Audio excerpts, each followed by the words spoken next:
sempurna, yang membenarkan setiap kami, yang melayakkan setiap kami untuk menjadi anak-anak-Mu, yang memberikan kami kemampuan untuk hidup dalam kemenangan demi kemenangan, yang memberikan kami kekuatan untuk kami mengalahkan setiap pencobaan, untuk kami menang atas setiap permasalahan yang ada. Kami bersyukur buat itu semua Tuhan. Terima kasih buat anugerah-Mu yang begitu besar dalam kehidupan kami. Terima kasih Tuhan. Pada sore hari ini kami mau merenungkan tentang firman-Mu. Biarlah kebenaran firman-Mu ini tertanam dalam hati kami, terus bertumbuh, menguatkan, membangkitkan apa yang sudah Kau berikan dalam kehidupan kami, sehingga semuanya boleh termanifestasi menjadi nyata. Terpujilah nama-Mu, diagungkanlah nama-Mu sampai selama-lamanya. Dalam nama Yesus kami berdoa dan ucap syukur. Haleluya. Amin. Silakan duduk saudaraku. Shalom. Apa kabar? Luar biasa, dahsyat, mantap. Oke, mari kita mulai 1 Korintus pasal 15 ayat 57.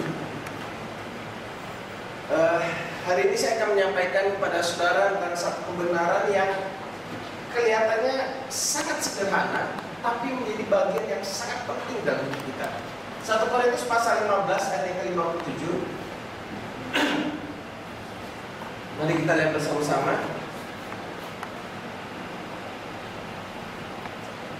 Tetapi syukur kepada Allah yang telah memberikan kepada kita kemenangan oleh Yesus Kristus Tuhan kita. Syukur kepada Allah yang telah memberikan kemenangan kepada kita oleh Yesus Kristus Tuhan kita. Saudaraku, sebenarnya kemenangan sudah ada dalam pihak saudara, amin. Kemenangan itu sudah menjadi bagian kita karena Kristus sudah menang. Makanya dalam Kolose pasal 2 ayat 15 dikatakan begini, Ia telah melucuti pemerintah-pemerintah dan penguasa-penguasa. Kristus sudah menang, saudaraku. Dan kabar baiknya buat saudara, saudara berada di dalam kemenangan Kristus. Nah, tetapi yang menjadi permasalahan kalau kita lihat dalam kehidupan nyata, mengapa ya kok banyak orang-orang sudah Kristen, sudah percaya Yesus adalah Tuhan dan Juru Selamat, tapi mereka kok hidupnya seakan-akan mengalami kegagalan demi kegagalan, saudaraku. Coba kita lihat sebentar dalam Kolose 2:15 ini. Ia telah melucuti pemerintah-pemerintah dan penguasa-penguasa dan menjadikan mereka tontonan umum dalam kemenangannya atas mereka.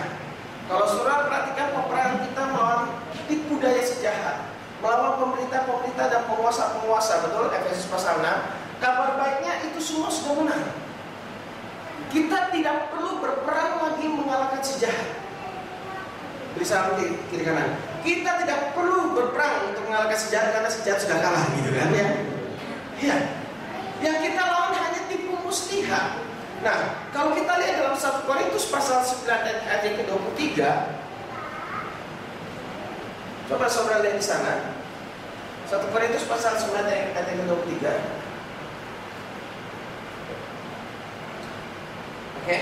Segala sesuatu ini aku lakukan karena Injil, supaya aku mendapat bagian di dalamnya. Terus, tidak tahukah kamu bahwa dalam gelanggang pertandingan semua peserta turut berlari? Loh, kalau sudah menang, kenapa kok kita masih ada dalam satu gelanggang pertandingan, gitu kan ya?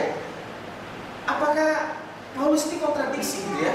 Soalnya lihat, dalam gelanggang pertandingan semua peserta turut berlari, tetapi bahwa hanya satu orang saja yang mendapat hadiah. Karena itu apa? Larilah begitu rupa sehingga kamu memperolehnya. Lalu terus saudara lihat ayat 25. Tiap-tiap orang yang turut mengambil bagian dalam pertandingan apa? Menguasai dirinya dalam segala hal. Mereka berbuat demikian untuk memperoleh suatu mahkota yang fana. Pelari atlet mereka menguasai diri, melatih diri mereka untuk memperoleh suatu mahkota yang fana. Tetapi kita untuk memperoleh apa? Suatu mahkota yang abadi. Nah, dalam hal ini, pada hari ini saya ingin menjelaskan kepada saudara bahwa memang waktu saudara menerima Yesus menjadi Tuhan dan Juru Selamat, itu semua karena kasih karunia Tuhan, amin. Dan karena kasih karunia-Nya sebenarnya saudara sudah memiliki kemampuan untuk memperoleh mahkota nantinya di surga. Saudara bisa mengerti yang saya pahami? Tetapi kalau saudara tidak mengikuti tuntunan dari Roh Allah, tidak mengikuti kasih karunia Tuhan, tuntunan dari Roh Kudus, maka saudara bisa tidak memperoleh mahkota. Pembenaran itu pasti saudara selamat masuk surga. Tapi bicara mahkota, bicara saudara mengalami kemerdekaan hidup dalam dunia ini, saudara harus mengikuti tuntunan Roh Kudus. Saudara bisa ampun karena Roh Kudus. Roh Kudus sudah memberikan kemampuan dalam kita. Setuju? Sempurna. Katakan bersama dan saya, sempurna. Karya Kristus itu sempurna. Tapi bagaimana, kenapa dia semua tidak termanifestasi? Karena jiwa kita ini loh saudara, pikiran, perasaan, keinginan kita, itu yang seringkali menghalangi manifestasi kuasa Roh Kudus dalam hidup kita. Makanya saudara yang dikasih oleh Tuhan, hari ini saya akan bagikan kepada saudara respon kita terhadap kasih karunia. Saudara bisa berespon itu memang karena kasih karunia Tuhan. Tapi saya percaya dalam hal memperoleh mahkota ini ada sedikit banyak peranan andil manusia yang memang mau meresponkannya. Bicara tentang kasih karunia sudah memberikan kemampuan dalam diri saudara secara sempurna. Amin. Sama lah, misalkan kalau saya diberikan sebuah pistol, pistolnya sudah sempurna diberikan kepada saya. Masalahnya saya mau pakai menembak atau tidak di sana, saudara yang dikasih oleh Tuhan. Nah, makanya kalau saudara perhatikan dalam 1 Timotius pasal 3 ayat yang pertama, suatu saat ada diskusi di dalam grup Grace Base, orang-orang yang namanya grup si Grace. Saya ikut mailing list dengan mereka, dan ada satu pertanyaan, kalau kasih karunia itu tanpa syarat, kenapa kok dalam 1 Timotius pasal 3 ini kita menjadi penilik jemaat kok jadi bersyarat? Coba saudara lihat. Benarlah perkataan ini, orang yang menghendaki jabatan penilik jemaat menginginkan pekerjaan yang indah, betul? Terus, karena itu penilik jemaat haruslah seorang yang tak bercacat, suami dari satu istri. Jadi yang subur pasti nggak masuk kategori. Itu 8 saudara, ini 1 saja. Jadi kalau saudara mau jadi pemilik jemaat harus 1. Termasuk di tempat ini saudara hanya boleh 1 istri. Istri kedua saudara boleh laptop, tab gitu boleh, tapi nggak boleh manusia. Ya kan, kadang-kadang kan BB jadi istri kedua kan. BBM kan artinya kan bikin bini marah-marah katanya. bikin istri marah-marah saudara. Ya. Dan karena itu pemilik jemaat haruslah seorang yang tak bercacat, suami dari 1 istri, dapat menahan diri, bijaksana, sopan, suka memberi tumpangan, cakap mengajar orang, terus bukan peminum, bukan pemarah, melainkan peramah, pendamai, bukan hamba uang. Lihat, banyak loh catat. Bukan peminum itu suruh boleh minum air maksudnya, nggak boleh minum yang memabukkan. Oke, terus seorang kepala keluarga yang baik disegani dan dihormati oleh anak-anaknya. Terus, jikalau seorang tidak tahu mengepalai keluarganya sendiri, bagaimanakah ia dapat mengurus jemaat Allah? Katanya kasih karunia tanpa syarat. Kok jadi penilik jemaat punya syarat? Kenapa? Saudara sudah menerima pengajaran kasih karunia dari zaman dahulu kala kan? Zaman dahulu kala. Kenapa kok penilik jemaat menjadi bersyarat? Ada tanggapan? Kenapa? Karena apa? Pengaruh apa? Keteladanan. Oke. Terus, kenapa? Saudara kalau bicara kasih karunia, saudara urusan dengan Tuhan itu selesai sempurna, setuju? Tapi kalau saudara mau berinteraksi dengan masyarakat, saudara harus menunjukkan buah dari kasih karunia yang saudara terima, betul ya? Kalau saudara jadi pemilik perusahaan atau orang HRD mau cari karyawan aja dipilih yang mana berkualitas, betul nggak? Sama dengan gereja Tuhan. Waktu saudara mau melayani Tuhan, biarkan buah keselamatan itu muncul dalam kehidupan kita. Buah-buah itu muncul dalam kehidupan kita baru dipilih. Ini kalau saudara lihat selanjutnya lagi coba lihat. Janganlah ia seorang yang baru bertobat agar jangan ia menjadi sombong dan kena hukuman iblis. Yang menghukum bukan Tuhan tentunya ya. Kenapa bisa kena hukuman iblis? Karena orang sombong itu pasti berdampak yang negatif. Dan dia kena dakwaan terus. Dia malah bisa dikucilkan. Terus, hendaklah ini juga mempunyai nama baik keluar jemaat agar jangan ia digugat orang dan jatuh ke dalam jalan iblis. Nah, Mereka yang punya urusan hukum, pernah mencuri, pernah merampok, pernah memperkosa, dan itu belum selesai urusannya, nggak boleh jadi pendiri jemaat. Kalau saudara perhatikan, apakah kasih karunia menjadi bersyarat dengan ini? Tidak. Kenapa saya katakan tidak? Ini semua syarat yang diucapkan, yang disyaratkan menjadi seorang pendiri jemaat, bukanlah suatu syarat seperti Taurat yang sulit. Ini adalah kondisi normal orang-orang yang hidup dalam kasih karunia Tuhan. Saudara ngerti? Jadi ini bukan syarat, hanya dilihat. Oh, ini memang asli orang yang sudah menerima kasih karunia Tuhan, dia boleh menjadi pendiri jemaat. Kalau orang berkata menerima kasih karunia Tuhan, istrinya 8 seperti eyang subur, nggak bisa. Apalagi seorang mau jadi eyang goibnya, nggak bisa.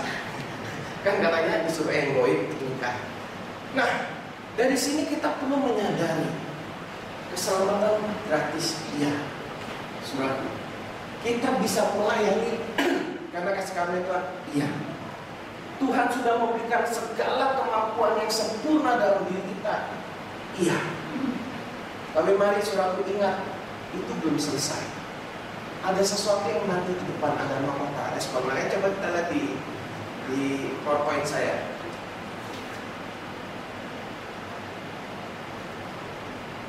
Saudara lihat perbedaannya ya. Di dalam dunia teologi yang sebelah kanan itu disebut dengan penyucian. Cuman saya tidak pakai istilah penyucian. Kenapa? Karena nanti saudara bingung lagi, saya belum suci ya. Ya kan, saya belum kudus ya. Penyucian atau pengudusan biasa dalam dunia istilah teologi. Saya pakai respon. Definisi dinyatakan benar. Respon itu maksudnya bukan disucikan, tapi respon yang benar. Ya. Kemudian frekuensi cukup satu kali. Waktu saudara menerima Yesus menjadi Tuhan dan Juru Selamat, mulai hari itu saudara diselamatkan. Tapi untuk saudara bisa memberikan respon yang benar, itu perlu berkali-kali sampai kita meninggal. Setuju? Kenapa? Karena pertempuran sebenarnya bukan pertempuran melawan setan. Pertempuran melawan tipu muslihat. Di mana iblis ternyata tipu muslihat? Di sini pikiran, perasaan, dan keinginan kita. Oh, nggak apa-apa nikah dengan beda agama. Oh, nggak apa-apa nanti juga dia bertobat. Kita menghalalkan segala cara untuk membenarkan perbuatan kita yang salah. Di sini nih pertempuran sesungguhnya melawan tipu muslihat. Bukan pertempuran sesungguhnya lawan tiba-tiba muncul wewe gombel gitu. Itu mah bukan pertempuran. Itu mah sudah ada wewe gombel ini seorang misi-misi, aku mau lewat, minggir dia pasti. Tapi kalau sudah kena pertempuran yang di sini, ini pertempuran yang bisa mematikan seluruh potensi anak Tuhan. Kalau saudara salah mengenal Tuhan, salah mengenal diri saudara sendiri, itu semua akan mematikan semua potensi. Itu akan menghalangi janji Tuhan termanifestasi dalam hidup saudara. Janjinya sudah diberikan belum? Sudah. Di dalam Yesus itu segala-galanya. Tapi saudara perlu percaya dan menerima. Nah, menerima ini yang saya sebut dengan bagian dari respon. Saudara rest di dalam Kristus, saudara beristirahat dalam Kristus, saudaraku, itu berarti saudara hanya melakukan sesuai segala sesuatu yang dipimpin oleh Roh Kudus dan hidup saudara. Nanti saya akan jelaskan pada saudara dasar ayatnya. Lalu dasar dari pembenaran adalah karya Yesus di salib, respon yang benar dari tuntunan Roh Kudus. Roh Kudus ada dalam hidup saudara, amin. Dia menuntun saudara. Saudara mengikuti tuntunannya, saudara mendapatkan respon yang benar. Perubahan, bicara perubahan status, kebenaran. Saudara merespon yang mengikuti tuntunan Roh Kudus, perubahan tingkah laku. Jadi sekali lagi saya bilang bahwa respon ini bukan berarti dengan kekuatan kita. Bukan. Kasih karunia itu akan memampukan kita untuk menerima kebenaran, untuk mengubah pola pikir kita. Terus, cara mendapatnya pembenaran, percaya pada Yesus. Respon, cara mendapat respon yang benar, menjadi partner Roh Kudus. Saudara, setiap saat saudara melangkah, saudara perlu menyadari bahwa ada Roh Kudus dalam hidup saudara, amin. Dan saudara harus belajar percaya bahwa kemanapun saudara melangkah dengan tuntunan Roh Kudus dan tidak ada satu kata yang kebetulan, amin. Saudara ketemu dengan orang, percayalah Roh Kudus itu yang menuntun saudara. Itu ada dalam bahasa Ibrani-nya apa? Bahasa Salonya karaya gitu ya. Lupa saya. Jadi itu maksudnya gini. saudara akan bertemu dengan orang yang tepat di waktu yang tepat. Ya, karena ya, betul ya. Di waktu yang tepat, di mana saja saudara akan ketemu dengan orang yang tepat, karena Roh Kudus yang menuntun saudara. Amin. Jadi sama sekali tidak ada yang kebetulan. Saudara, saya cut sebentar. Saudara kan tahu kita mau keluarkan buku. Saya sudah selesai tulis buku. Kemudian saya cari penerbit, satu penerbit saya kirim, kelihatannya belum memenuhi syarat. Oke, belum saya edit, masih ada kata-kata yang salah, saya edit gitu kan. Cuman saya nggak kirim ke penerbit itu lagi. Saya pergi beli soto, tiba-tiba ketemu Pak Reginoto. Saya nanya, Pak, Bapak ada kenal penerbit nggak? Oh, nggak ada kenal penerbit. Tapi kami juga lagi cetak buku, dikasih kontak person cetak buku. Kelihatannya kebetulan betul. Sebelumnya saya cari tempat percetakan, memang ada yang memberikan harga murah 8.000, itu minimal 1.000 buku. Dan saya agak meragukan kualitasnya, karena saya tahu, gitu kan. Kemudian saya tanya tempat lain, satu buku tuh harganya 30.000, ada yang 50.000. Wah, buku 30.000, 50.000, modalnya berat, gitu kan ya. Kemudian singkat cerita, saya hubungi percetakan itu, dia awalnya kasih saya harga 11.000. Saya pertahankan, Pak, boleh nggak 8.000? Saya bilang, saya mau cetak 500 saja. Dia bilang, 1.000 lah Pak, karena ini. Udah 500 saja. Kalau boleh, saya kasih filenya, tolong disetting cover, di setting layoutnya. Singkat cerita, sudah tahu? Boleh. 500 buku, berarti saya harus bayar 4 juta kan? Ya, kalau ditambah urus ISBN itu kalau buku itu ada serial numbernya itu, ada barcode-nya itu tambah 700.000 katanya. Saya belum dirikan kalau yang ISBN. Saya jujur aja saudaraku, saya belum punya uang, saya bingung. Pokoknya sudah 8.000, deal dulu deh. Apa yang bisa dijual nanti gitu kan ya. Tapi saya percaya Tuhan mau saya terbitkan. Ya udah saya deal aja. Oke Pak. Gimana Pak? Saya perlu tanda jadi uang muka 1 juta atau berapa? Nanti saja. Dalam hati saya, puji Tuhan gitu kan. Saya lega. Saudara tahu? 2 hari kemudian, 1 atau 2 hari kemudian, itu tiba-tiba ada yang transfer ke rekening saya sejumlah 8 juta. Saudara tahu gimana kenapa orang itu bisa transfer? Sederhana sekali. Dia tinggalnya di Melang, saudara, di Kalimantan, dia di camp sana. Pas dia ke Batam, dia kontak saya cuma nemuin dia 1 kali saja di tempat makan. Saya temunya 1 kali, saya share sama dia tentang kasih karunia. Saya kopikan file yang sudah saya buat, saya kopikan ke dia. Habis itu dia ke Singapura, jalan-jalan sama keluarga. Dalam perjalanan ke Singapura dia baca bukunya itu. Dia baca, pulang dia bilang, saya belum selesai baca. Oh ya sudah. Berarti kemudian berapa saat kemudian dia pulang ke Malang, ke Jakarta baru ke Malang, saudaraku. Nah, 2 hari kemudian itulah setelah saya di itu, tiba-tiba dia telepon, dia bilang, saya sangat mendukung, segera cetak itu buku, dia bilang.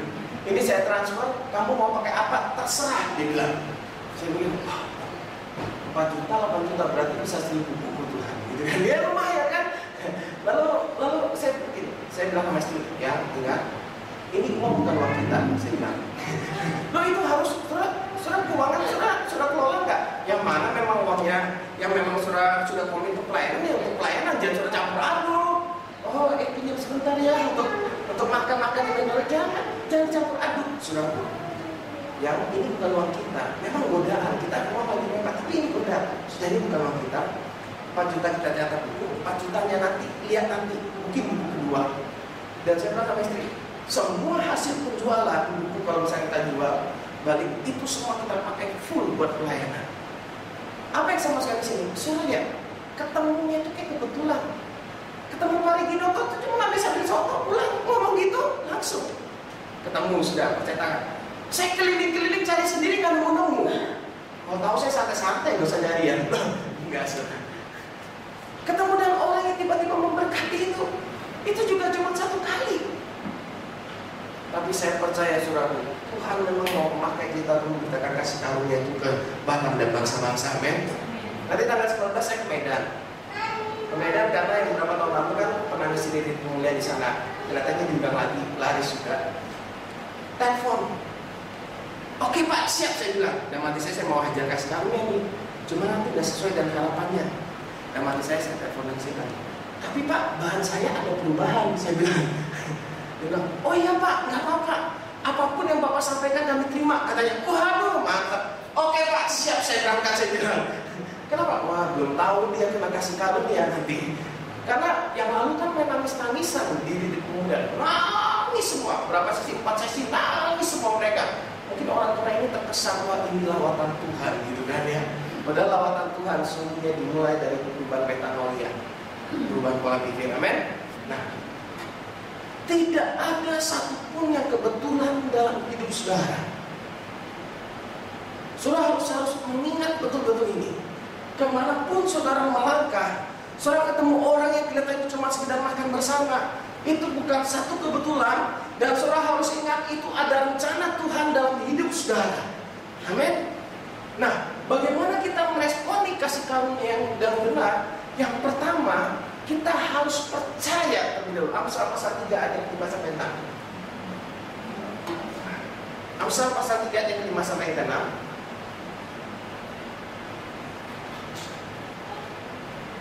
Percayalah kepada Tuhan dengan segenap hatimu, dan setelah percaya ngapain? Janganlah bersandar kepada pengertianmu sendiri. Ini yang penting saudara. Kalau kita mau benar-benar merespon kasih karunia Tuhan, kita percaya, itu artinya kita tidak bersandar pada pikiran lama kita, pada perasaan dan keinginan lama kita. Makanya Filipi 2 ayat 5, saudara bisa lihat bagaimana kita respon kasih karunia dengan benar. Percaya, oke. Setelah percaya ngapain? Jangan bersandar pada pengertian kita sendiri. Pengertian apa berarti yang harus kita mengerti? Filipi 2 ayat 5, hendaklah kamu dalam hidupmu bersama menaruh pikiran dan perasaan yang terdapat juga dalam Kristus Yesus. Menaruh pikiran dan perasaan yang terdapat dalam Kristus Yesus. Waktu Yesus hadir dalam hidup saudara, belajarlah mulai percaya bahwa pikiran saudara adalah pikiran yang kudus. Amin. Waktu saudara percaya pikiran saudara adalah pikiran yang benar, perasaan saudara adalah perasaan Kristus, saudara kemanapun saudara melangkah ketemu orang siapapun, Roh Kudus akan menuntun saudara untuk memberitakan kasih karunia Tuhan. Karena apa? Pikiran dan perasaan Kristus sudah kita punya. Waktu saudara ketemu dengan orang berdosa, saudara tidak menghakimi, tapi saudara mulai menerimanya. Menaruh pikiran dan perasaan Kristus itu sangat penting. Respon terhadap kasih karunia Tuhan. Kalau kita tidak memberikan respon kita adalah percaya, lalu menaruh pikiran dan perasaan yang terdapat juga sama seperti yang ada dalam Kristus Yesus Tuhan. Makanya kalau saudara lihat di ayat yang ke-12 ini, ayat yang ke-12 dikatakan begini, hai saudara-saudaraku yang kekasih, kamu senantiasa taat. Karena itu apa? Tetaplah kerjakan keselamatan. Ini pertanyaan yang paling banyak, salah satu pertanyaan yang cukup banyak. Waktu orang mendengar Injil kasih karunia, seakan-akan kan tidak berbuat apa-apa. Apa yang dimaksudkan dengan tetaplah kerjakan keselamatanmu dan takut dan gentar? Inilah yang saya sampaikan pada hari inilah. Tetaplah kerjakan keselamatanmu dengan cara bagaimana? Percaya. Amin. Menaruh pikiran dan perasaan yang terdapat juga dalam Kristus Yesus. Nanti saudara lihat yang berikutnya. Lalu kita lihat, baca lanjutannya. Dengan takut dan gentar, bukan saja seperti waktu aku masih hadir, tapi terlebih pula sekarang waktu aku tidak hadir. Ayat 13 seperti. Karena apa? Allah lah yang mengerjakan di dalam kamu baik kemauan maupun pekerjaan menurut kerelaannya. Siapa yang bekerja? Allah. Kita mengerjakan keselamatan kita. Siapa yang bekerja? Allah yang bekerja melalui diri kita.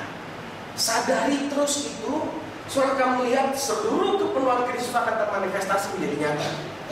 Percaya, menaruh pikiran dan perasaan yang terdapat juga dalam Kristus Yesus. Lalu saudara lihat 1 Yohanes pasal 5 ayat 14.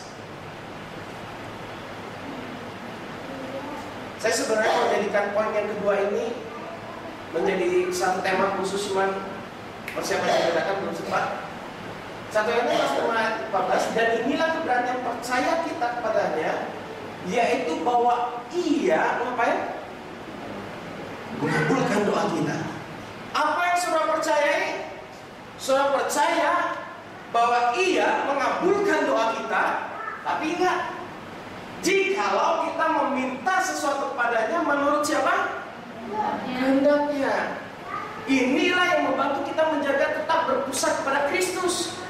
Saudara percaya kepada Dia, menaruh pikiran dan perasaan yang terdapat dalam Kristus Yesus. Saudara percaya waktu saudara berdoa menurut kehendak Tuhan, maka seluruh doa saudara akan dijawab. Amin. Saudara lihat berikutnya, ini yang menarik. Dan jika kita tahu bahwa yang mengabulkan apa saja yang kita minta, maka kita juga tahu bahwa kita telah memperoleh segala sesuatu yang telah kita minta kepadanya. Wow. Dan jika kita tahu bahwa Ia mengabulkan apa saja yang kita minta, maka kita juga tahu bahwa kita telah memperoleh segala sesuatu, saudaraku. Memperoleh apa? Segala sesuatu yang telah kita minta kepadanya. Yang kedua yang sederhana yang saya ingin bagikan kepada saudara adalah deklarasikan apa yang saudara percaya. Iman timbul dari pendengaran akan firman Kristus. Waktu saudara meminta segala sesuatu sesuai dan kehendak Allah, mulai deklarasikan apa yang saudara percaya. Kenapa? Waktu saudara deklarasikan, iman saudara ini akan muncul. Iman itu bukan datang dari langit turun pada saudara. Iman itu sudah ada dalam diri saudara. Mulai perkatakan. Saya mencatat beberapa hal di dalam kita mendeklarasikan. Waktu saudara mendeklarasikan segala sesuatunya, kadang hati kita ragu-ragu masih, betul nggak? Bertentangan, betul. Mau deal buku, sebenarnya sesungguhnya saya belum percaya bahwa semuanya akan tergenapi. Tapi ya sudahlah, saya ngerasa Tuhan suruh, ya udah nekat, gitu loh. Saya mau beritahu saudara, sekalipun saudara belum percaya sempurna, kasih karunia Tuhan akan melakukan di dalam saudara. Makanya kenapa saya katakan perlu kita deklarasikan. Saudara ingat waktu saya berkata kita akan keluarkan buku, kita akan tulis buku, dan pulang dari tempat itu saya tulis buku dalam 1 minggu dan tiba-tiba selesai. Saya mulai mengatakan kita akan cetak buku, kita akan bagikan buku itu secara gratis. Sudah terjadi sampai sekarang? Belum. Tunggu tanggal mainnya. Nah, ya kan? Deklarasikan. Waktu saudara mendeklarasikan, saudara akan berjalan sesuai dengan apa yang saudara deklarasikan. Orang dunia aja tahu bahwa visi itu harus diperkatakan. Kalau kita bicara tentang visi, kalau saudara nggak pernah perkatakan visi, maka visi saudara akan tenggelam menjadi lupa. Tapi waktu saudara mulai perkatakan, sekalipun keadaan tidak mungkin, perkatakan. Dulu waktu awal, aku rindu ada pelayanan seperti ini di Kota Batam. Rindu ada pelayanan seperti ini. Saya sebut Batam Miracle Center berdiri. Tapi nggak ada yang mendukung. Perkatakan iman yang Tuhan taruh dalam hidup saudara. Maka saudara akan melihat apa yang saudara percaya itu akan terjadi. Kenapa? Keberanian kita akan percaya bahwa Ia mengabulkan semua doa kita. Kalau saudara percaya Dia mengabulkan, dan berarti saudara sudah percaya, saudara sudah menerimanya, betul ya? Tadi betul ya? Sebelum saudara, waktu saudara percaya saudara sudah menerimanya, kenyataannya sudah ada belum? Belum. Perkatakan. Mulai perkatakan terus dengan iman. Saudara akan melihat sesuatu yang berubah. Ingat, yang saudara perkatakan adalah yang sesuai dengan kehendak Allah. Kalau saya perkatakan, saya mau kawin lagi. Nah, ini kan bahaya. Sesat kan jadinya kan. Tuhan pasti menjawab doa saya mau kawin lagi loh, kan jadi sesat.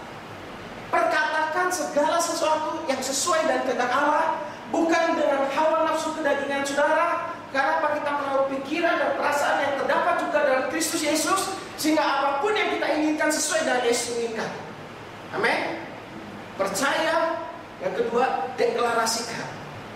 Waktu saudara mendeklarasikan, saudara iman timbul dari pendengaran akan firman Kristus, itu muncul dari dalam saudara, muncul iman.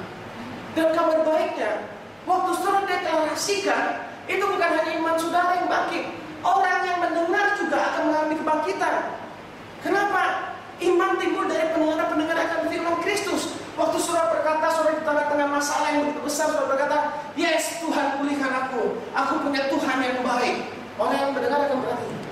Luar biasa ya. Badai begitu besar dia masih berkata Tuhan sangat baik. Sesederhana itu aja tiba-tiba muncul iman. Apalagi waktu saudara perkatakan belum terjadi, tiba-tiba terjadi. Saudara membangkitkan iman enggak? Secara psikologis kita, kalau kita pakai ilmu psikologis, itu sangat membantu. Sangat membantu. Kalau rumah tangga lagi bermasalah, malah mengatakan rumah tanggaku dilawat dengan kasih karunia Tuhan.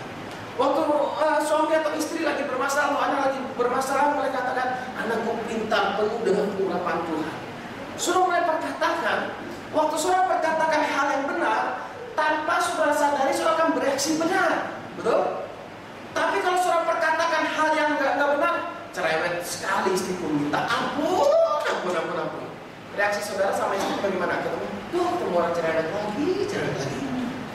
Tapi kalau saudara mulai perkatakan, istriku lemah lembut, tutur katanya baik, istriku mendukung aku. Saudara waktu ketemu istri gimana reaksinya? Sangat berbeda, betul kan? Sangat berbeda. Oh, makasih Tuhan buat istri yang terbaik. Kenapa?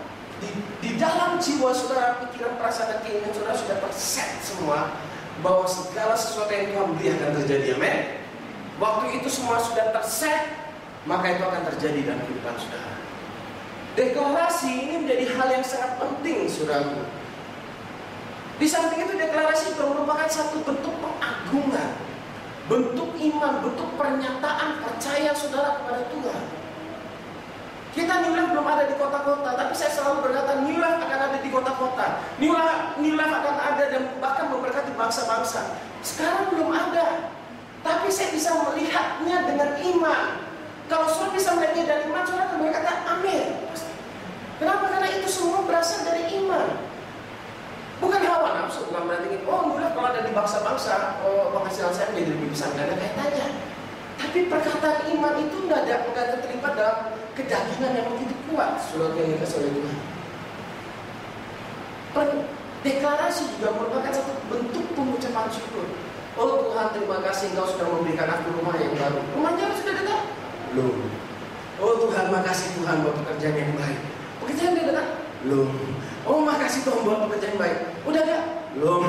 Oh makasih Tuhan buat itu pengucapan syukur loh saudara. Saudara mendeklarasikan. Makanya deklarasi ini menjadi hal yang sangat menarik.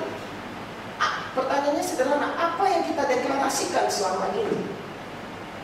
Saudara, Ibrani pasal 4 ayat yang ke-12. Kalau saudara mendeklarasikan kebenaran firman, kita lihat Ibrani pasal 4 ayat yang ke-12.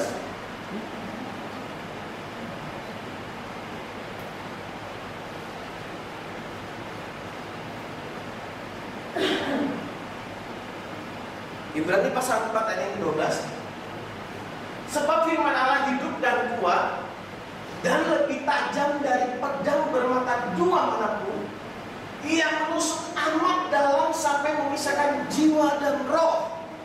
Saudara perhatikan, memisahkan jiwa dan roh, sendi-sendi dan sumsum. Ia sanggup membedakan pertimbangan dan pikiran hati kita. Makanya dikatakan sebab firman Allah hidup dan kuat. Waktu saudara mendeklarasikan firman Allah, dia bisa masuk sampai segala memisahkan jiwa dan roh saudara. Yang mana yang menjadi keinginan roh yang akan teguhkan saudara.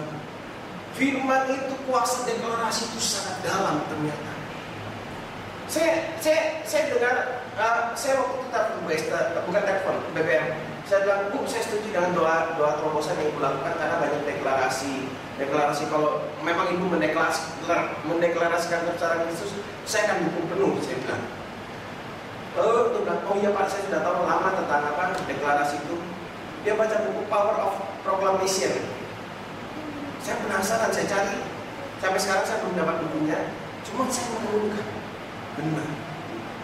Deklarasi, pernyataan iman atau proklamasi, istilahnya apa saja, itu tajam sekali masuk dalam manusia. Waktu saudara mulai perkatakan perkataan firman, hal yang tidak mungkin jadi mungkin. Waktu saudara mulai memperkatakan perkataan firman, aku punya Bapa di surga yang baik, aku punya Bapa di surga yang menyertai setiap langkah. Bahkan saya mau beritahu saudara, Tuhan itu bukan Tuhan seperti main judi, main dadu. Ya, Pak, saya dapat dadu ya. Oh, hoki dia. Nanti besar jadi dokter, bukan begitu saudara. Saya mau beritahu saudara, saudara berada di sini, Tuhan sudah berada di ujung sana kita. Di dalam kekekalan masa lalu sekarang dan akan datang, Tuhan sudah menanti saudara. Waktu saudara berada di sini, Tuhan sudah menanti saudara di sini untuk memberikan yang terbaik buat saudara. Saya sekarang pakai istilah hanya belum jatuh tempo. Saya bilang berkat melimpah, saya kaya. Saya bilang cuma belum jatuh tempo saja. Tunggu, saya bilang. Kenapa? Karena Tuhan, saya percaya Tuhan sudah menunggu setiap langkah saya. Tuhan sudah mencurahkan berkat dan kemampuan. Amin. Bukan berarti tidak ada penderitaan. Penderitaan itu bukan penderitaan karena dosa lagi. Tapi waktu saudara memberitakan Injil kasih karunia, saudara ditolak oleh orang lain. Bagi dunia itu penderitaan, bagi kita itu biasa saja, gitu kan ya? Saudara ditolak, dibilang sesat, dibilang macam-macam lah saudara. Bagi kedagingan kelihatannya penderitaan, tapi bagi orang yang berfokus pada Kristus biasa saja. Amin. Gak ada penderitaan yang model seperti itu lagi saudara. Lalu dalam Wahyu pasal 12 ayat yang ke-11, saudara lihat firman Tuhan mengajak kita untuk bersaksi. Saudara coba kita lihat apa sih akibat dari sebuah kesaksian ayat yang 11.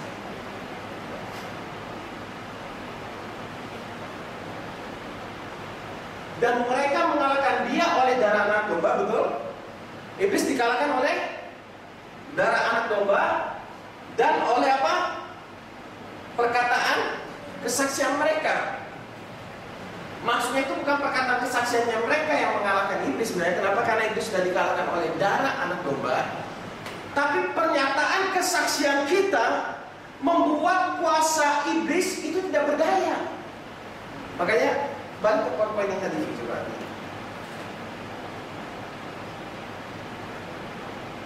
Oke, klik sekali. Lanjut. Prosesnya kan otomatis kalau pembenarannya. Kalau respon tidak otomatis. Mengalami perubahan pola pikir. Roma 10:17 itu loh. Iman timbul dari pembenaran, kebenaran yang firman Kristus. Yang hilang di dalam pembenaran apa? Upah dosa. Saudara nggak akan pernah masuk neraka, saudara nggak akan pernah kena maut. Itu hilang waktu saudara dibenarkan. Yang hilang waktu saudara bisa berespon dengan benar adalah kuasa dosa, akibat dosa. Contoh sederhana, karena saudara respon dengan benar, berarti saudara nggak pernah melakukan free sex dong. Berarti nggak akan pernah terjadi hamil di luar nikah, gitu loh. Karena saudara merespon dengan benar, saudara tidak melakukan kesalahan, berarti kan akibat dari kesalahan tidak akan pernah menimpa saudara. Kuasa dosa tidak akan pernah menimpa saudara. Kenapa? Karena responnya benar. Tapi kalau kita sudah dibenarkan, respon kita masih salah, kuasa dosa masih kena nggak kita? Masih, yang kita sebut dengan konsekuensi dosa itu loh saudara. Akibat dosanya masih kena, tapi bukan urusan dengan Tuhan, dengan sesama. Kalau saudara jadi seorang pembohong, kita pembohong, saudara akan ditolak di mana-mana. Itulah kuasa dosa. Kenapa? Karena responnya nggak benar. Tapi kalau respon saudara benar, sesuai dengan anugerah kebenaran yang Tuhan bukakan kepada saudara, maka pasti saudara akan mendapatkan promosi dari Tuhan. Setuju? Selama responnya benar loh saudara. Nah, bagaimana supaya kita hidup dan berkuasa? Kita menerima kelimpahan kasih karunia dan anugerah kebenaran. Anugerah kebenaran inilah yang memampukan kita untuk berespon dengan benar dalam setiap langkah kehidupan kita. Makanya kuasa dosa nggak akan pernah kena ke kita. Bukan hanya kuasa dosa karena kita sudah dibenarkan, maut tidak akan pernah kena ke kita. Terus akibat dari pembenaran adalah bebas dari penghakiman tata putih. Tentang masalah akibatnya adalah hidup kekal. Tata putih itu pengadilan untuk orang-orang yang berdosa, saudaraku, menerima penghukuman. Respon yang benar ini membawa kita kepada tata pengadilan Kristus. Itu ada ayatnya semua. Kalau saudara mau catat boleh.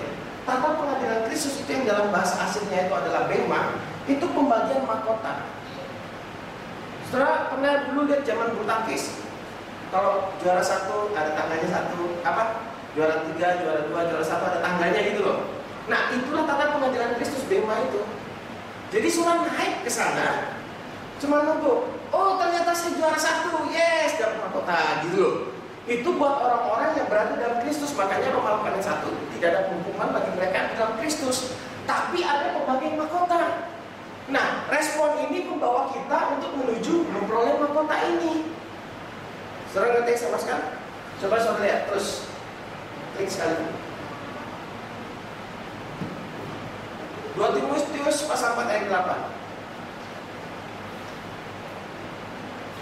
Sekarang telah tersedia bagiku mahkota kebenaran yang akan dianugerahkan kepadaku oleh Tuhan Hakim yang adil pada harinya. Tetapi bukan hanya kepadaku, melainkan juga kepada semua orang yang mendudukan kedatangannya. Ada mahkota kebenaran. Sebenarnya ada, kalau saya nggak salah ada 7 mahkota yang pernah saya sampaikan kepada saudara. Saudara lihat lagi. Yakobus 1:12. Berbahagia orang yang bertahan dalam percobaan, sebab apabila ia sudah tahan uji, ia akan menerima apa? Mahkota kehidupan yang dijanjikan Allah. Mereka yang bertahan dalam pencobaan, mereka akan terima mahkota. Bahasa kasarnya begitulah, mahkota kehidupan. Mereka yang tidak bertahan, mereka tidak akan terima mahkota. Masuk surga pasti. Saudara ngerti yang sama sekali? Masuk surganya pasti, cuma di sana kita tidak menerima mahkota. Mahkota itu bicara tentang pemerintahan, tahta. Makanya kerajaan Allah itu bicara tentang pemerintahan, gaya hidup kerajaan Allah. Oke, kita balik lagi. Saya masih sampai yang kedua. Yang pertama, percaya menaruh pikiran, perasaan dan yang terdapat dalam Kristus Yesus Tuhan. Yang kedua, mendeklarasikan apa yang sudah Yesus lakukan dalam hidup saudara. Apa yang selama ini saudara deklarasikan? Apakah saudara mendeklarasikan, aduh Tuhan, aku orang berdosa Tuhan, aku ini memang hina, tidak layak di hadapan-Mu. Atau saudara mendeklarasikan, terima kasih Tuhan, sekalipun dosaku begitu banyak, oleh darah Yesus aku sudah disucikan, dikuduskan. Itu kan? Terima kasih Tuhan buat kebenaran, Engkau sudah membenarkan aku adalah kebenaran Kristus. Waktu saudara bereaksi benar, percaya yang benar, saudara memberikan reaksi yang benar. Yang ketiga, saudara bisa respon pada kasih karunia Tuhan, mengikuti tuntunan Roh Kudus. Yohanes 16 ayat 13. Ini ayat-ayat yang tidak asing yang saya bukakan kepada saudara, ayat-ayat yang menjadi hafalan kita. Tetapi apabila ia datang, yaitu Roh kebenaran, ia akan memimpin kamu ke dalam seluruh kebenaran. Sebab ia tidak akan berkata-kata dari dirinya sendiri dan seterusnya. Tapi apabila ia datang, yaitu Roh kebenaran, ia akan memimpin kamu ke dalam seluruh kebenaran. Roh kebenaran ada di mana?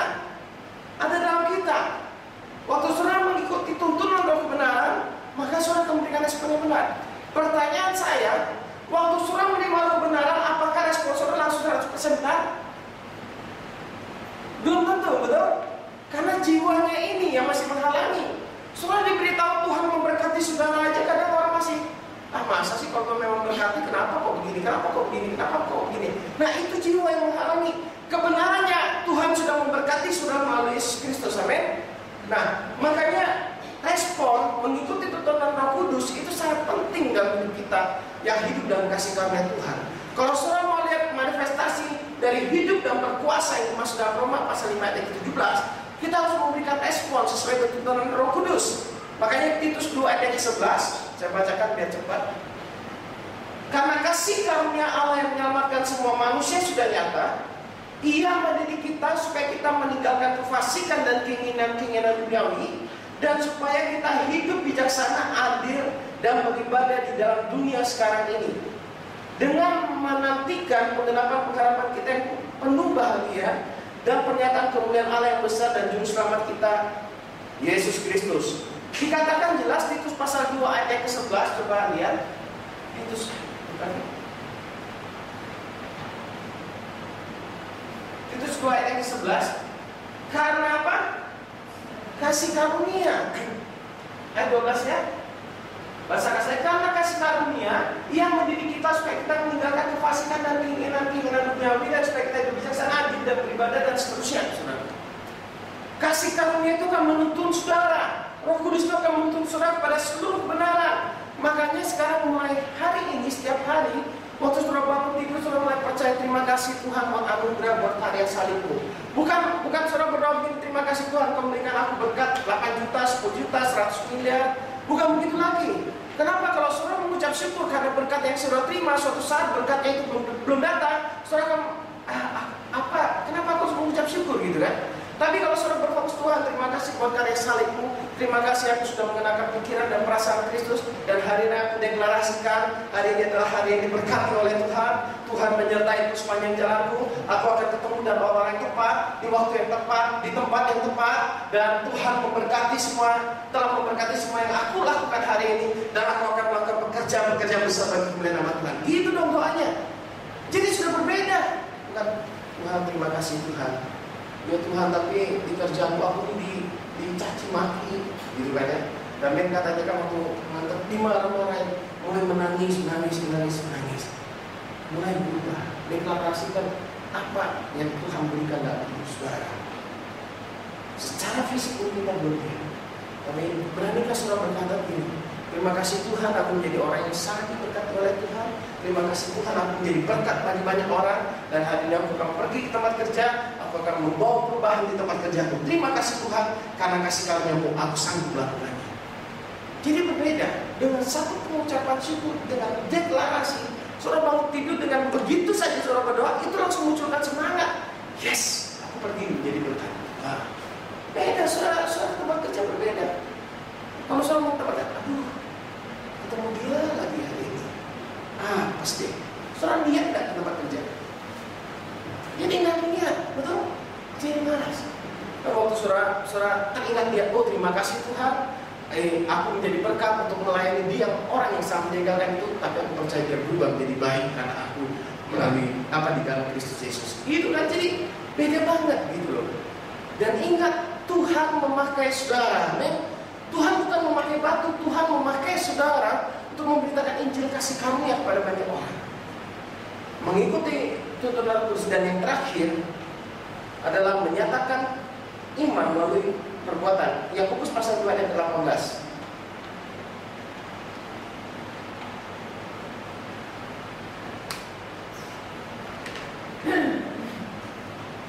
Yakobus pasal 2 ayat 18. Tetapi mungkin ada orang berkata, padaku ada iman dan padaku ada perbuatan. Aku akan berkata, tunjukkanlah kepadaku imanmu itu tanpa perbuatan, dan aku akan menunjukkan padamu imanku dari perbuatan-perbuatanku. Perbuatan akan menunjukkan iman, saudaraku. Makanya waktu saudara sederhana, dari doa saudara, perbuatan saudara akan bisa lihat apa yang saudara percayai. Betul nggak? Kalau saudara berdoa, Tuhan mudah-mudahan pulang dari tempat ini aku selamat. Apa yang dia percayai? Bisa ya, bisa enggak? Ya mudah-mudahan Tuhan menolong aku. Berarti Tuhan bisa nggak menolong, kan gitu ya? Oh Tuhan, biarlah hari ini Kau memberikan aku rezeki berkat Tuhan. Apa yang dia percaya? Dia percaya, dia memohon Tuhan untuk memberikan dia berkat, berarti dia belum dapat berkat. Oke. Hal yang menarik saudara, waktu saya merenungkan ini, langsung loncat lagi Roma pasal 12 ayat yang pertama. Rasul Paulus, kalau saudara perhatikan nasihat-nasihat Rasul Paulus ini menarik, saudara. Roma pasal 12 ayat yang pertama. Karena itu saudara-saudara, demi kemurahan Allah aku menasihatkan kamu supaya kamu mempersembahkan tubuhmu sebagai persembahan yang hidup, yang kudus dan yang berkenan kepada Allah. Itu adalah ibadahmu yang sejati. Janganlah kamu menjadi serupa dengan dunia ini. Jelas Rasul Paulus menasihatkan. Tetapi berubahlah oleh apa? Pembaruan budimu, sehingga kamu dapat membedakan manakah kehendak Allah, apa yang baik, yang berkenan kepada Allah dan yang sempurna. Nah ini, berubahlah oleh pembaruan budimu. Kalau budimu berpikiran kebenaran, berpikir merenungkan tentang Kristus, kalau budimu berfokus pada Kristus, maka kamu akan dapat membedakan manakah kehendak Allah, betul nggak? Kemudian apa yang baik, karena kamu tahu yang benar, yang berkenan kepada Allah dan yang sempurna. Nah, ayat yang ketiga, saudara lihat di Alkitab tulisan kita. Berdasarkan kasih karunia yang dianugerahkan kepadaku, aku berkata kepada setiap orang di antara kamu, janganlah kamu memikirkan hal-hal yang lebih tinggi daripada yang patut kamu pikirkan. Saudara renungkan. Bukannya kita harus berpikiran besar, bukannya kita harus berpikiran luar biasa. Kenapa kok dinasihat gini? Janganlah kamu memikirkan hal-hal yang lebih tinggi daripada yang patut kamu Tetapi hendaklah kamu berpikir begitu rupa sehingga kamu menguasai diri menurut apa? Ukuran iman yang dikaruniakan Allah pada kamu masing-masing. Oke? Ada ukuran iman yang sudah dikaruniakan pada kita. Lanjut. Sebab sama seperti pada satu tubuh kita mempunyai banyak anggota, tetapi tidak semua anggota itu mempunyai apa? Tugas yang sama. Sederhananya begini, saudara nggak usah berpikir bagaimana menggerakkan seluruhnya, tapi saudara fokus pada tugas saudara, panggilan saudara. Ngerti nggak maksudnya? Coba lihat lagi. Demikian juga kita walaupun banyak dalam satu tubuh di dalam Kristus, tetapi kita masing-masing adalah anggota yang seorang terhadap yang lain. Terus, demikianlah kita mempunyai apa? Karunia yang berlain-lainan menurut kasih karunia yang dianugerahkan pada kita. Menurut ukuran iman yang sudah dianugerahkan pada kita. Kenapa? Karena kasih karunia kita berlain-lainan. Kalau memang saya di tempat ini berfungsi untuk mengembalakan saudara, mengajar kebenaran kepada saudara, itu fungsi saya oke. Saudara mempunyai fungsi yang lain mungkin di marketplace, saudara mempunyai fungsi yang lain mungkin di keluarga saudara, saudara mempunyai fungsi yang lain di tempat pekerjaan saudara. Saya tidak perlu berpikir secara detail mengenai pekerjaan saudara. Saya berpikir sedemikian rupa sehingga saya menguasai diri sesuai dengan ukuran iman, sesuai dengan karunia, panggilan, fungsi yang Tuhan taruh dalam hidup saya. Saudara ngerti sama sekali? Semua orang punya panggilan masing-masing. Demikianlah kita mempunyai karunia yang berlain-lainan menurut kasih karunia yang dianugerahkan pada kita. Jika karena itu adalah untuk bernubuat, baiklah kita melakukannya sesuai dengan iman kita. Terus, jika karena itu melayani, baiklah kita melayani, ya kan? Jika kami yang mengajar, baiklah kita mengajar. Jadi semuanya punya fungsi masing-masing. Soalnya memang kami yang melayani sangat kuat, ya sudah layani saja. Kelihatannya kok rugi ya kami yang melayani ini. Oh, orangnya jadi boros banget, gitu kan ya? Melayani terus. Ada yang kami yang mengajar terus. Kayak kok Anda tuh kerjanya ngajar aja. Dia ngajar aja. Tempat saya aja di rumah kita diskusi sampai jam 2.45 pagi saya sampai jam sudah mau jam 3 pagi rupanya. Kenapa asik banget kita diskusi tentang kasih karunia apa semua. Dia bukakan kebenaran-kebenaran saudaraku. Karena memang kamunya mengajar saudaraku. Jadi kita masing-masing punya karunia yang berlain-lainan. Jangan semua orang mau menjadi seperti saya di tempat ini. Oh, saya ingin jadi seperti Pak Suro, berdiri, berkorban, membalakan. Jangan. Semua orang punya fungsi. Amin. Bagaimana menemukan fungsi? Percayalah, berusaha menuntun saudara. Itu nggak bisa diajarkan. Saya nggak bisa paksa saudara. Oh, kalian nonton kamu harus jadi seperti saya begini ya. Korbannya harus begini. Nggak bisa. Semua punya fungsi. Ada saudara yang suka anak-anak, fungsi sesuai dengan anak-anak. Ada saudara yang suka memang berpikir, jelimet, detail. Gak apa-apa, jangan fungsi. Oh, mungkin di tempatnya saudara jadi bendahara gitu kan ya. Ada orang-orang yang memang fungsinya penginjilan mungkin apa berfungsi. Makanya saudaraku, saya akhir-akhir ini habis bangga datang tuh, saya BBM komisi bilang, Bud, sekarang saya ngerti kenapa SMCC itu Stand Movement Community Church, gereja kegerakan orang-orang percaya. Gereja seharusnya tidak terbatas pada tempat tembok. Gereja seharusnya tidak terbatas pada liturgi. Gereja seharusnya tidak terbatas pada persembahan apalagi perpuluhan. Gereja seharusnya tidak terbatas pada tempat. Tidak tahukah engkau bahwa tubuhmu adalah bait Roh Kudus? Kurang ngerti? Di mana bait Roh Kudus? Mereka katakan di sini. Saya bait Roh Kudus. Mereka katakan saya bait Roh Kudus. Kemana saudara melangkah? Ketemu 2-3 orang, saudara makan bersama, itu gereja. Amin. Gereja itu definisinya itu. Kita jangan terjebak lagi dalam satu event. Bukan berarti kalau gitu kita nggak usah ibadah minggu. Kalau gitu nggak usah ada persembahan, nggak usah ada pujian firman. Bukan. Alkitab juga berkata jangan kamu meninggalkan pertemuan-pertemuan ibadah. Ya kan jelas kan di 1 Korintus. Nah, yang saya maksudkan adalah ini. Saudara harus menyadari betul esensi fungsi saudara di dalam tubuh Kristus. Saudara adalah gereja Tuhan yang sedang berjalan, bergerak sesuai dengan panggilan Tuhan. Waktu Yesus datang ke dunia ini, dia tidak membuat, yuk mari kita buat training press and worship, bagaimana cara puji Tuhan. Enggak, hidupnya dia. Saya beberapa waktu lalu nonton film Yesus, saya sedang membayangkan, kok bisa ya 5.000 orang tuh, 5.000 orang laki-laki loh, berwanita dan anak, tertarik pada satu orang ini, selalu ngikutin terus. Saudara bisa bayangkan kalau gerejanya seperti itu ya. Misalkan saya jalan kemana? Saya ke Pinang, 5.000 orang ikut saya ke Tanjung Pinang semua. Saudara bisa bayangkan? Lalu saya kemana? Oh, ke Medan, 5.000 orang ikut saya ke Medan. Kenapa mereka begitu mengajarnya? Saudara, saya mau beritahu saudara, seperti Yesus diikuti oleh banyak orang, maka kau akan diikuti oleh banyak orang karena Yesus ada dalam hidup Muhammad. Jadi, ayolah, jangan batasi New Life dengan part-time. Saudara-saudara yang berada di marketplace, saya katakan terjunlah di marketplace. Dulu saya berpikir, ayo semua kumpul sini, melayani di gereja. No, sekarang temukan panggilan saudara, temukan karya saudara, terjun dalam panggilan saudara. Kita bertemu, saya berharap cuma 2 minimal, ibadah raya dan pembapaan. Kalau saudara belum punya bapak rohani, usahakan cari bapak rohani. Kenapa? Bapak rohani akan membantu saudara untuk membukakan kebenaran firman Tuhan. Bukan berarti kita dikendalikan oleh manusia, tidak ada kaitan. Kebenaran Kristus.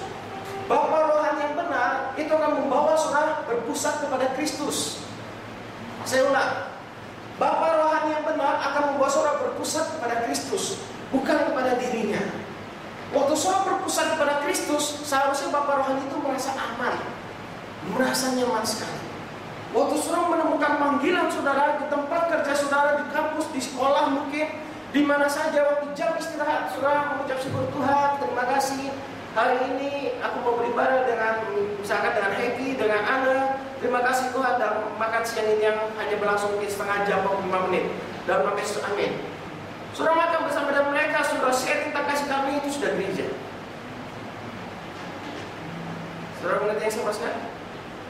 Oke, lalu setelah kegerakan itu mulai terjadi, saudara bisa ngomong mereka, yuk kita rayakan kemenangan Kristus.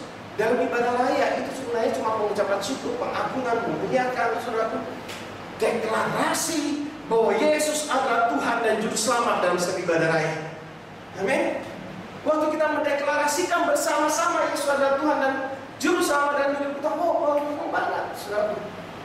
Saudara pulang lagi, saudara bekerja lagi, saudara menyadari bahwa saudara sedang beribadah terus bersama dengan Tuhan. Kemana saudara langkah, saudara menemui siapapun, saudara mulai memberitakan Injil kasih karunia Tuhan. Itulah gereja Tuhan.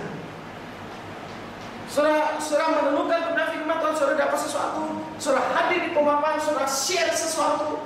Itulah gereja Tuhan. Enaknya kita istilahkan apa? Gereja yang berjalan atau apa saja terserah deh. Tuhan ada dalam hidup saudara. Amin.